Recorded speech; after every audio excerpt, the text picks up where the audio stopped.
आज के इस वीडियो में हम लोग रिएक्ट राउटर डॉम को स्टार्टिंग से लेकर एंड तक देखने वाले हैं, क्योंकि हम जब भी रिएक्ट में वेबसाइट बनाते हैं तो हमारा मेन मकसद होता है कि हम अपने पेज को रिलोड ना कराएं, यानी एक पेज से दूसरे पेज में जाने के लिए हमारा पेज रिलोड ना हो, यानी हमारा हेडर, हमारा फुटर, हमारा मेनू वैसा का वैसा ही रहे, सिर्फ कंटेंट चेंज हो और हमें अगले पेज का कंटेंट दिखाई दे। तो बेसिकली इसीलिए हम रिएक्ट का यूज करते हैं और उसका मेन फीचर होता है रिएक्ट राउटर डॉम। और इसको इंप्लीमेंट करना ज्यादा मुश्किल नहीं है, लेकिन अगर आप एक बिगिनर है, आप पहली बार कर रहे हैं इसको, तो आपके लिए ये थोड़ा मुश्किल लग सकता है। क्योंकि मैंने भी जब फर्स्ट टाइम इसको किया था तो मुझे 2 से 3 दिन इसको समझने में ही लग गया था, लेकिन आज मैं फाइनली उसको समझ गया हूं और समझने के बाद अब मैं उसे सिर्फ और सिर्फ 1 मिनट के अंदर उसको इंप्लीमेंट कर सकता हूं। तो आज के इस वीडियो में मैं आपको स्टेप बाय स्टेप चीजें बताने वाला हूं कि कैसे आप भी रिएक्ट राउटर डॉम को इंस्टॉल कर सकते हैं, कैसे आप उसको यूज कर सकते हैं और यूज करते टाइम आपको कौन कौन सी गलती नहीं करनी है, ये सारी चीजें आपको बताने वाला हूं। और मैंने क्या गलती किया था ये भी बताने वाला हूं, जो कि आप नहीं करेंगे और आप फर्स्ट टाइम में ही रिएक्ट राउटर डॉम को इंस्टॉल कर पाएंगे, उसको यूज कर पाएंगे। सो फ्रेंड्स, चलते हैं अपने कंप्यूटर की स्क्रीन पर और वहां पर सारी चीजें डिटेल में देखते हैं, कोड करके देखते हैं। सो फ्रेंड्स, हमेशा की तरह welcome to learn with S2। Friends, अगर आप हमारे चैनल पे नए हैं तो प्लीज चैनल को सब्सक्राइब जरूर करें। So let's get started.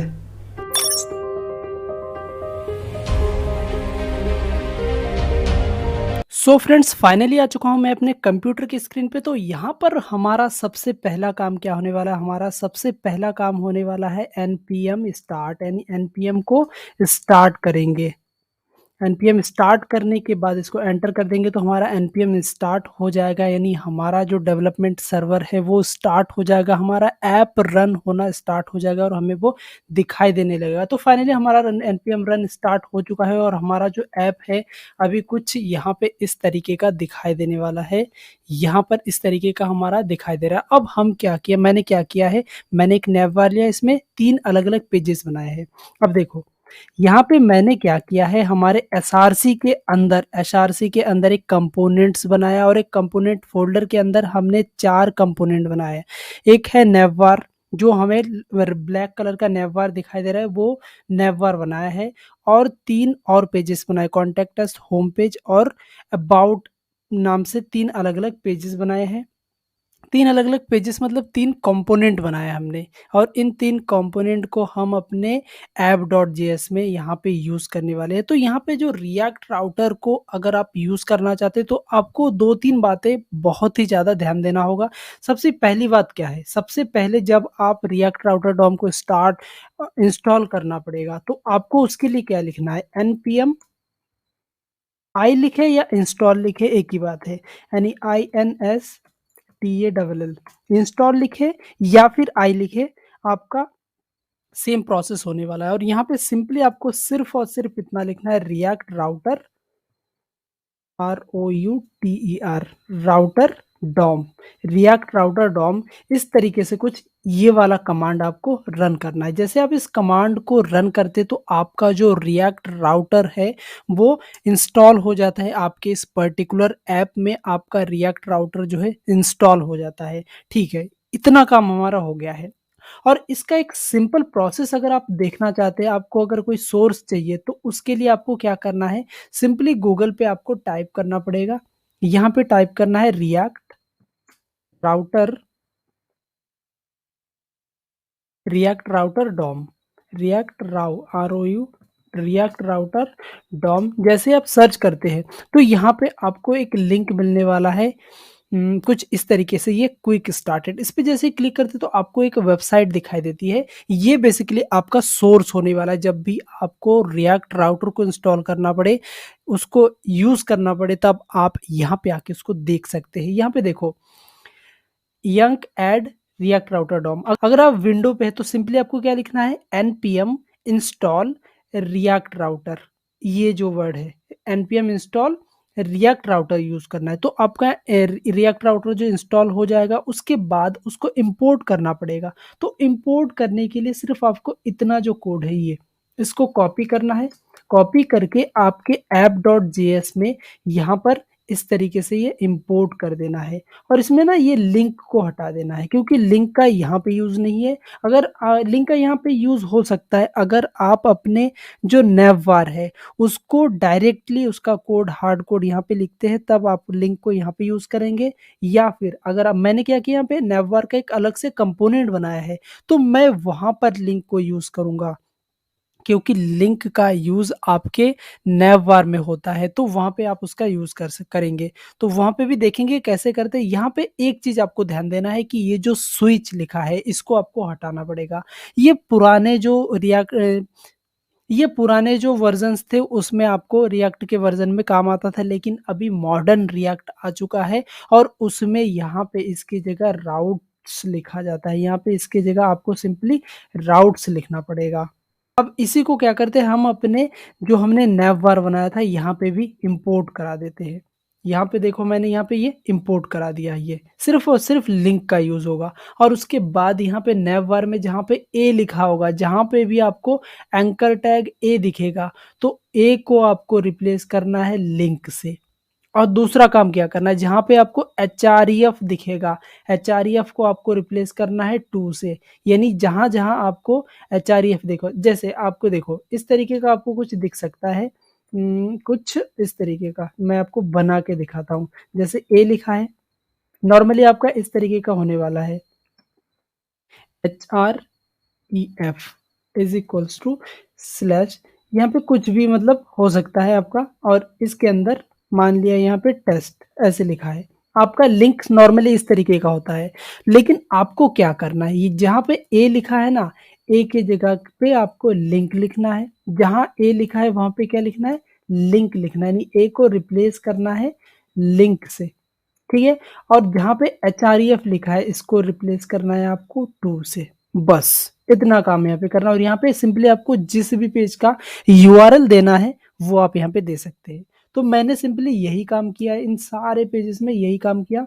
और ये देखो ये नैवबार कुछ आपको इस तरीके का यहाँ पे दिखाई दे रहा है। ये सारे वही, जैसे देखो होम पे होम का लिंक है, अबाउट पे अबाउट का लिंक, कॉन्टैक्ट पे कॉन्टैक्ट का लिंक है। तो ये काम यहाँ पे आप करेंगे तो आपका ये पेज बन जाएगा, आपका नेविगेशन बार बन जाएगा। अब देखो app.js में हमें थोड़ा सा काम करना पड़ेगा और वो थोड़ा सा ही काम होगा और वही सबसे इंपॉर्टेंट काम होने वाला है। देखो आप जितने भी पेजेस को यहाँ पे ऐड करेंगे, क्योंकि आपके पास जितने पेजेस होंगे सब पेज को क्या करना पड़ेगा, आपको app.js वाले पेज में लाना पड़ेगा। तो सबसे पहला क्या काम है, आपको राउटर लिखना है। ये जो राउटर टैग है इसको स्टार्ट करना है और इसको एंड करना है। और उसके बाद आपको यहाँ पे देखो स्विच लिखा था, स्विच की जगह को आपको रिप्लेस कर देना है किससे, राउट्स से। देखो मैं यहाँ पे सोर्स पे गया था, सोर्स में देखो अभी भी स्विच लिखा है, लेकिन हमें स्विच नहीं लिखना है, हमें स्विच नहीं लिखना है। ये देखो यहाँ पे स्विच लिखा है, लेकिन हमें स्विच को रिप्लेस करना है राउट्स से, क्योंकि अब मॉडर्न रिएक्ट में स्विच का यूज नहीं किया जाता है। ठीक है, इतना काम हो गया है। इतना काम होने के बाद अब यहाँ पे एक चीज और करना पड़ेगा, आपको राउट्स यूज करेंगे। जो भी पेज आप ऐड करना चाहते हैं वो वन बाय वन राउट में आप करते जाएंगे। राउट स्टार्ट किया, उसके अंदर पाथ देना पड़ेगा। और ये पाथ क्या होने वाला है, आपका जिस भी पेज में आप उसको रिडायरेक्ट कराना चाहते हैं उसका पाथ होने वाला है। जैसे मैं अबाउट पेज में भेजूंगा तो मैं अबाउट का पाथ दूंगा, कॉन्टैक्ट का इसके पेज में भेजूंगा तो मैं कॉन्टैक्ट का पाथ दे दूंगा। जो हम यहाँ पे नैवबार में देते हैं, ये लिंक टू में जो भी देते हैं, देखो हमारा टू जो टैग स्टार्ट हुआ यहाँ पे आप देख सकते हैं, ये कॉन्टैक्ट में इसके अंदर टू में जो हमने ये लिखा है, सिंपली हमें सेम वैसा का वैसा यहाँ पे भी लिख देना है।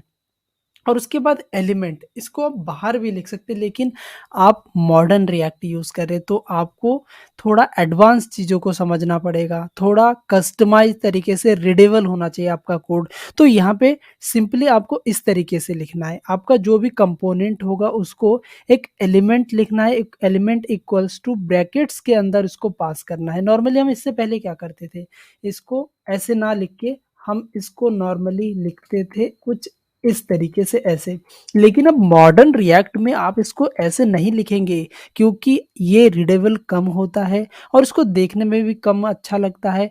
और ऐसा अगर आप लिखते हैं ना, इसमें देखो अब इसमें आप और भी जो भी आपकी चीज़ें है वो यहाँ पे आप इसको पास कर सकते हैं, क्योंकि ये जो है ब्रैकेट बनने के बाद क्या होता है कि आपने यहाँ पे बता दिया कि मैं यहाँ पे अपना जावास्क्रिप्ट लिख सकता हूँ, यहाँ पे मैं अपना एचटीएमएल का कुछ और भी लिख सकता हूँ, तो वो आप इस तरीके से डिफाइन कर देंगे। तो इस तरीके से अगर आप करते हैं, सिंपली क्या किया मैंने, सबसे पहले npm install React router DOM किया, तो हमारा रिएक्ट राउटर डॉम इंस्टॉल हो गया। इंस्टॉल होने के बाद हमें इंपोर्ट करने के लिए सिंपली इतना सा कोड लिखना पड़ा, इंपोर्ट, और उसके बाद ये सारे कुछ कुछ लिखना पड़ा। और यही चीज़ हमने यहाँ पे नेववार में किया। अगर आपने नेववार एक ही इसी में ही बना रखा है, इसी में ये आपने हार्ड कोड कर रखा है, क्योंकि मैंने यहाँ पे देखो नेववार अलग से बनाया है यहाँ पे कंपोनेंट में, और उसको यहाँ पे इंपोर्ट किया है और उसको उसके तरीके से यूज़ कर रहा हूँ। और अगर मैं नहीं चाहता था, मैं चाहता था कि ये सारा कोड मैं क्या करता, यहाँ पे इसके जगह पे लिखता, तो हमें वो पेज बनाने की ज़रूरत नहीं थी और उसमें जो लिंक यूज़ हो रहा वो हम यहाँ पे यूज़ कर पाते।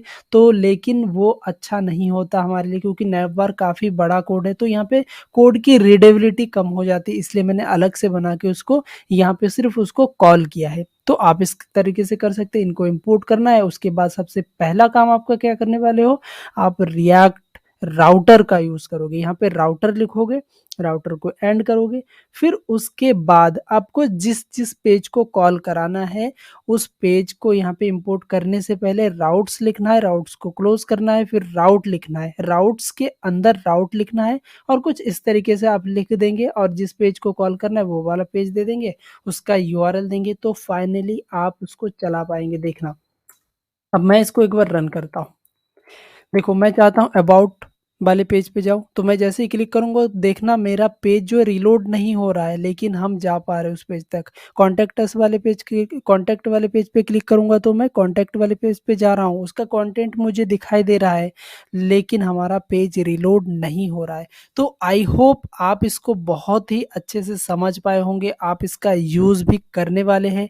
और अगर कोई भी डाउट होता है इन फ्यूचर किसी भी रिलेटेड, कोडिंग से रिलेटेड, या फिर इस वीडियो को अगर आप नहीं समझ पाए हैं, या फिर आप इस वीडियो को देखने के बाद आप जो काम करना चाहते थे, रिएक्ट राउटर को इंस्टॉल करना, उसको यूज़ करना नहीं कर पा रहे हैं, तो नीचे डिस्क्रिप्शन में आपको व्हाट्सएप का लिंक मिलेगा, आप व्हाट्सएप पे हमसे पूछ सकते हैं, मैं आपके इस प्रॉब्लम को ज़रूर सॉल्व करूँगा। और इन फ्यूचर कोई भी दिक्कत हो तो भी आप हमें इससे कांटेक्ट कर सकते हैं, मैं आपकी मदद ज़रूर करूँगा। सो फ्रेंड्स, आज के लिए बस इतना ही। I will see you next time, till then keep learning and keep smile.